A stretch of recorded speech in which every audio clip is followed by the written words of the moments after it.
Side खबरों के लिए सब्सक्राइब करें फ्लेम मीडिया और उसके बाद बेल आइकन को प्रेस करें ताकि सबसे पहले आपको मिले एक्सक्लूसिव खबरें।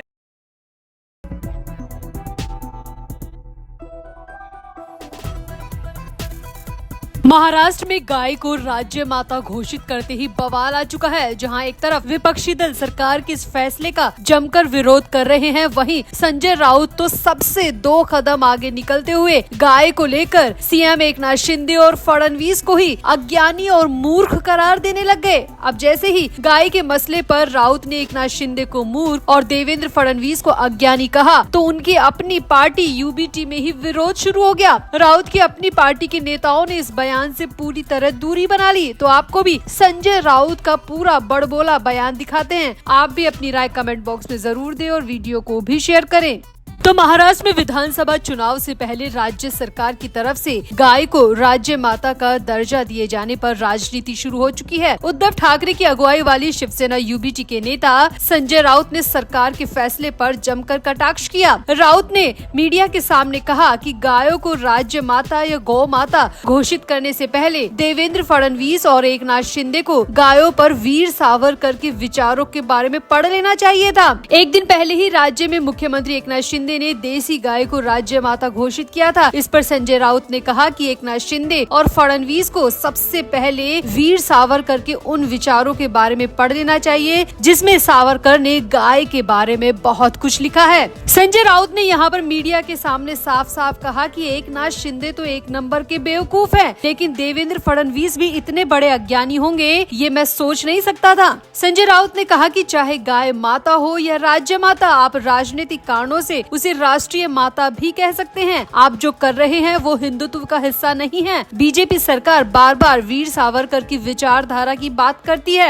अगर आपने गाय को राज्य माता कहा है तो ये वीर सावरकर का सीधे तौर पर अपमान है। संजय राउत ने कहा कि सावरकर ने गायों के बारे में बहुत कुछ लिखा है और देवेंद्र फडणवीस को उनका लेख पढ़ना चाहिए और उस पर विचार करना चाहिए, क्योंकि ये सब बकवास है, ये सिर्फ अज्ञानी लोग हैं। सरकार ने एक दिन पहले कैबिनेट की बैठक में ये निर्णय लिया था और इसके बाद मुख्यमंत्री ने इसका ऐलान भी कर दिया, लेकिन इसके पीछे का इतिहास पढ़ने की जहमत किसी ने भी नहीं की। राउत ने कहा कि एकनाथ शिंदे से तो मुझे कोई उम्मीद नहीं है क्योंकि वो 1 नंबर के बेवकूफ है, लेकिन देवेंद्र फडणवीस इतने बड़े अज्ञानी निकलेंगे ये मैं सोच नहीं सकता था। यहाँ पर संजय राउत ने मीडिया के सामने 2 बार एकनाथ शिंदे को मूर्ख और बेवकूफ, साथ ही साथ देवेंद्र फडणवीस को अज्ञानी कह दिया। इतने पर भी संजय राउत नहीं रुके। संजय राउत ने आगे कहा कि मुख्यमंत्री उप मुख्यमंत्री के पास लगता है कि कोई काम नहीं है, इसीलिए वो चुनाव से पहले गाय को ये सम्मान दे रहे हैं। राउत ने कहा कि गौ माता तो हमेशा से सम्मानीय रही है, उन्हें कुछ भी कहने या करने की जरूरत नहीं है, लेकिन मुझे बीजेपी शासित राज्य के बारे में बताए जहां पर रात दिन गायों को बेरहमी से मारा जा रहा है। गाय को राज्य की माता बनाकर आप गाय की रक्षा कर सकते हैं, लेकिन आप ऐसा खुद अपने शासित राज्य में नहीं कर रहे हैं। वहाँ पर गायों की दुर्गति हो रही है और आप कोई भी कदम नहीं उठा रहे। और महाराष्ट्र में जैसे ही चुनाव आ रहे हैं आप गाय को राज्य माता बना दे रहे हैं, जबकि सच्चाई ये है कि जहाँ जहाँ बीजेपी की सरकार है गायों की सबसे ज्यादा दुर्गति वहीं पर हो रही है। अब संजय राउत ने जो कुछ भी कहा वो बात अलग है, क्योंकि ये राजनीति है, राजनीति हर विषय पर होती है, लेकिन संजय राउत ने सीएम एकनाथ शिंदे को मूर्ख और बेवकूफ और साथ ही साथ डिप्टी सीएम देवेंद्र फडणवीस को जो अज्ञानी कहा है उस पर संजय राउत की अपनी पार्टी में विरोध शुरू हो चुका है। मीडिया के सामने यूबीटी के नेता इस बयान से पूरी तरह दूरी बना रहे हैं। मीडिया के सामने यूबीटी के नेताओं ने साफ साफ कहा कि वो इस पर कुछ भी कमेंट नहीं करना चाहते, क्योंकि ये संजय राउत के अपने विचार हैं और संजय राउत के विचारों पर वो कमेंट नहीं करना चाहते। यानी कि यहाँ पर साफ है कि संजय राउत के इस पूरे बयान पर उनकी अपनी पार्टी ने दूरी बना ली है, उनकी अपनी पार्टी में विरोध शुरू हो चुका है। तो आपका संजय राउत के इस पूरे बयान पर क्या कहना है, आप भी अपनी राय कमेंट बॉक्स में जरूर दें और वीडियो को भी शेयर करें। तो महाराष्ट्र की एकनाथ शिंदे सरकार ने गाय को राज्य माता का दर्जा दिया है और ऐसा करने वाला महाराष्ट्र देश का पहला राज्य बन गया है जहां पर गाय को राज्य माता का दर्जा दिया गया है। विधानसभा चुनाव से ठीक पहले किए गए इस फैसले को हिंदुत्व के नाम पर लोगों को लुभाने वाला बताया जा रहा है। विपक्ष इस पर सवाल खड़े कर रहा है और विपक्ष का कहना है कि एकनाथ शिंदे सरकार ने चुनाव से पहले ये हथकंडा अपनाया है ताकि हिंदू वोटर्स को गेन किया जा सके। जाएंगे और ये आरोप लगाने वाले महाविकास आघाड़ी के नेता हैं। हालांकि सरकार का कहना कुछ और है। सरकार का कहना है कि भारत की संस्कृति और हिंदुत्व में गाय की बहुत बड़ी महिमा है, इसीलिए गाय का संरक्षण किया जाएगा, इसीलिए उसे राज्य माता का दर्जा दिया जा रहा है। इसका चुनाव से कोई लेना देना नहीं है। सरकार ने साफ कहा कि गाय के संरक्षण के लिए और भारत की संस्कृति को बचाने के लिए राज्य सरकार ने ये फैसला लिया है। डिप्टी सीएम देवेंद्र फडणवीस ने खुद मीडिया के सामने आकर कहा कि देसी गाय हमारे किसानों के लिए वरदान है, इसीलिए हमने उन्हें राज्य माता का दर्जा देने का फैसला किया है। हमने ये भी तय किया है कि गौशालाओं में गायों के संरक्षण की संपूर्ण व्यवस्था की जाएगी। इसके लिए सरकार हर संभव प्रयास करेगी। गायों के संरक्षण के लिए सरकार प्रतिदिन 50 रुपए का भत्ता भी जारी करेगी। यानी कि गायों के संरक्षण के लिए सरकार ने न सिर्फ राज्य माता का दर्जा दिया, बल्कि उसके लिए बजट भी जारी कर दिया है और हर दिन 50 रुपए का भत्ता गायों के संरक्षण के लिए सरकार की तरफ से दिया जाएगा।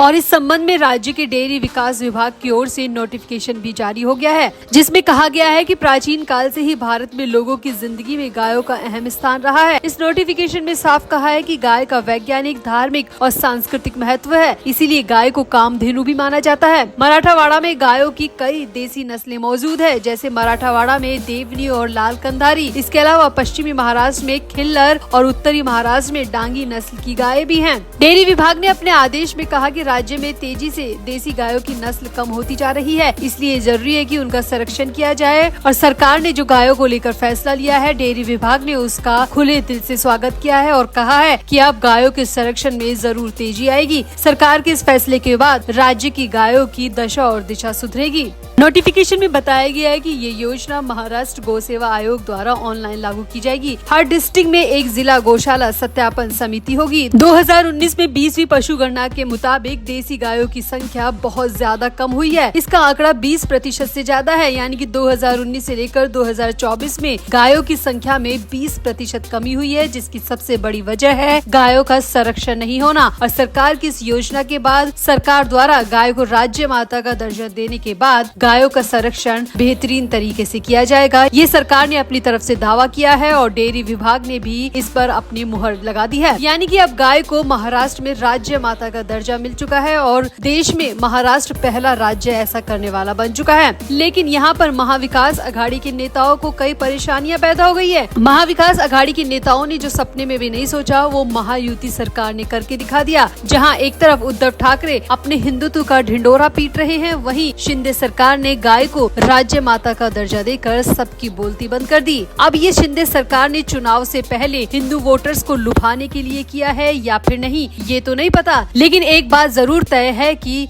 इस ऐलान के बाद गायों के संरक्षण में, गायों के विकास में वृद्धि देखने को मिलेगी, ये बिल्कुल तय माना जा रहा है। तो आपको क्या लगता है, क्या महायुति सरकार ने गाय को राज्य माता का दर्जा देकर बिल्कुल सही किया है, या फिर महायुति सरकार ने चुनावों में फायदा देखने के लिए ये ऐलान किया है? आप भी अपनी राय कमेंट बॉक्स में जरूर दें और वीडियो को भी शेयर करें।